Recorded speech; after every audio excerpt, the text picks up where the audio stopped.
Federal Opposition Leader Susan Lee, New South Wales Premier Chris Minns, who has not missed a funeral, a synagogue service, or an opportunity to be with the Jewish community this week. Thank you, Chris, for your leadership.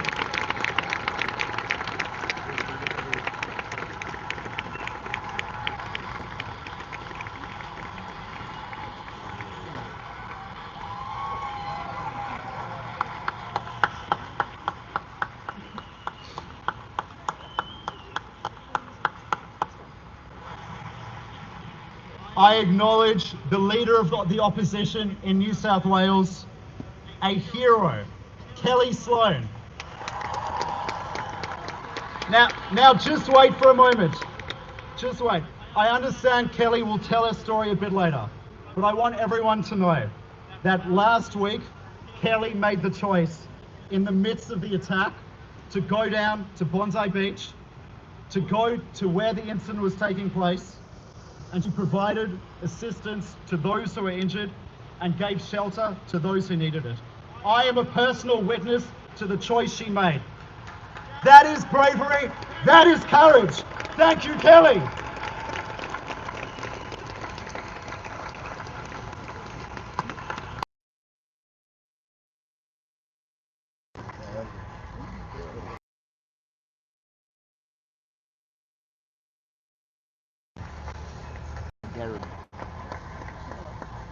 Representatives of the Bondi and Eastern Suburbs community, senior bureaucrats, including some who have made tonight possible, other distinguished guests, rabbis, Jewish communal leaders, ladies and gentlemen.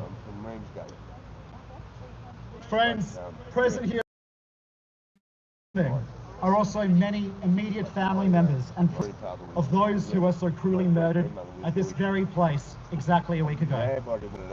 Your courage and your resilience inspire us, and we are sending our love and our prayers to you at this time. I want you to know, on behalf of everyone who is here tonight, that we are going to be with you today and every day going forward. And we know that the memory of your loved ones, the pure souls who were murdered so mercilessly last week, will be a blessing.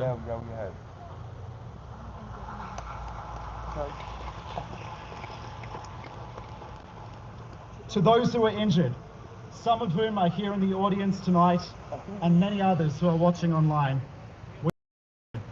and for your complete and swift recovery. This includes figures like Geffen Bitton and Ahmed Al-Ahmed. I'll leave with it. And I'll leave with it.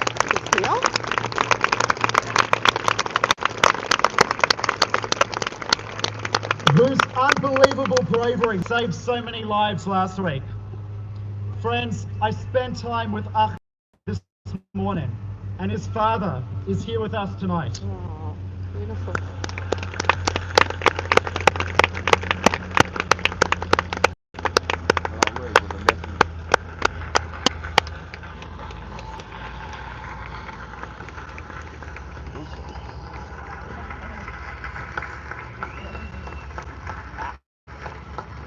Everyone's standing up.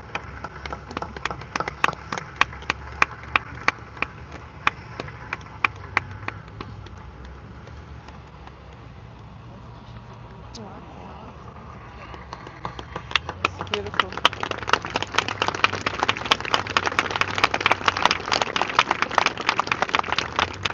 And friends, Ahmed has asked me to pass on the following message to us all.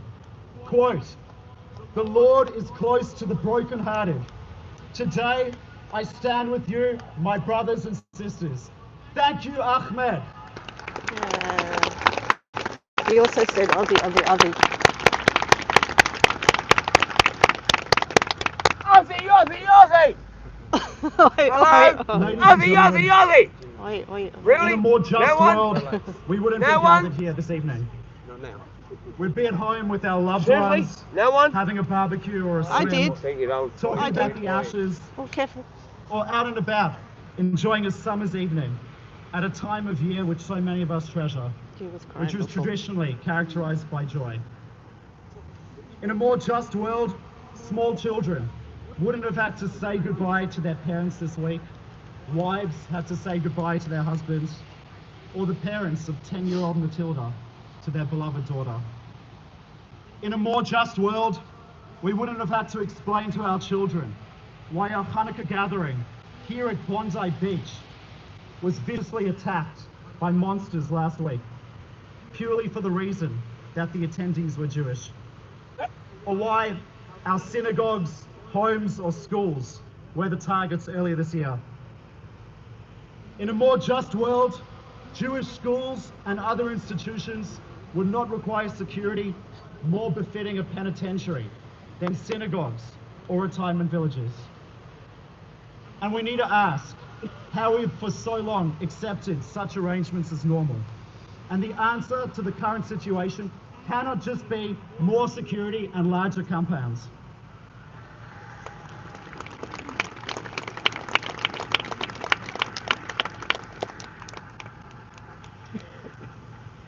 In a more just world, we wouldn't be trying to pick up the pieces and understand how last week took place. Jojo. How after 2 years of escalating anti-Semitism and warnings from the Jewish community and ASIO that lives were going to be lost, that the terrorist attacks still took place. Because whilst we are all in shock and deeply sad, we are not surprised. We feared and suspected that this moment was coming. And whilst a catastrophe such as that which we experienced last week would be a tragedy if it was unexpected, how much more tragic is it that the loss of life occurred despite all the warning signs being there? And on that note, it cannot be disputed that we need a royal commission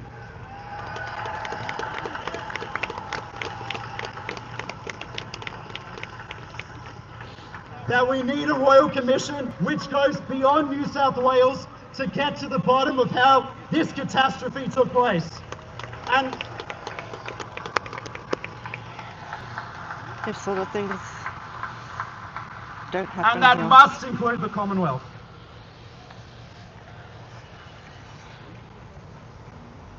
Friends, all of what I've just mentioned would all be the case in a more just world. But as we know, the world and the country that we inhabit is imperfect. As Jews, we are taught that part of our mission on earth is to fix the world, to rebuild a broken planet, and to heal the fractures of our society.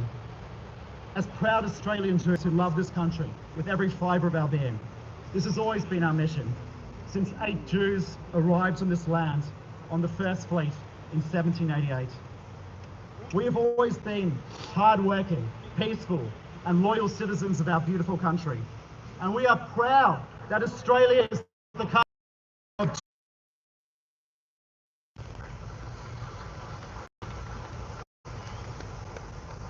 And I should just say that if I stood yet, the terrorists have picked the wrong community to mess with, because we, the Jewish people, are unbreakable.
the moment.